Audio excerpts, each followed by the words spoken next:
આપણો સમાજ અત્યારે વ્યસન અને અંધશ્રદ્ધા પાછળ પણ ખૂબ જ ગેરમાર્ગે દોરાઈ રહ્યો છે. વ્યસનમાં દર વર્ષે ભારત દેશમાં 30 લાખ લોકો મૃત્યુ પામે છે. તો આજે આ ગરવા ગિરનારમાં સતવારા સમાજ એવી નિયમ લઈને જાય કે આ 30 લાખ લોકો વ્યસન પાછળ જે મૃત્યુ પામે છે કે વ્યસન પાછળ જે કેન્સર થાય છે ને એમાં સતવારા સમાજ જુનાગઢનો એક દીકરો કે એક દીકરી ના આવે ને એવું કરો.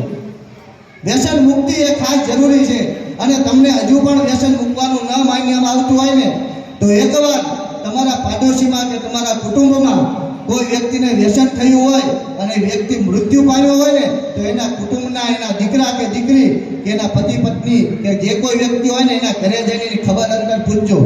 એ કેટલા લાચાર થઈ જાય છે ને એ જોયા પછી પણ જો તમને એમ થતું હોય કે આ વ્યસન પાછળ મારા પરિવાર કે મારા બાળકને આવી રીતે હેરાન થવા દેવો છે ને તો તમે વ્યસન રાખજો, નહીતર ન રાખતા. અને બીજું આ જ રીતે મને ધર્મ સાથે વિરોધ નથી, શ્રદ્ધા હોવી જોઈએ. ભારત દેશ એ સનાતન સંસ્કૃતિનો દેશ છે, ધર્મ હોવો જ જોઈએ. પણ જ્યારે ધર્મના નામે પાખંડ થતું હોય, ધર્મના નામે અધર્મ થતું હોય અને ત્યારે આપણે અંધશ્રદ્ધામાં ના જતા રહીએ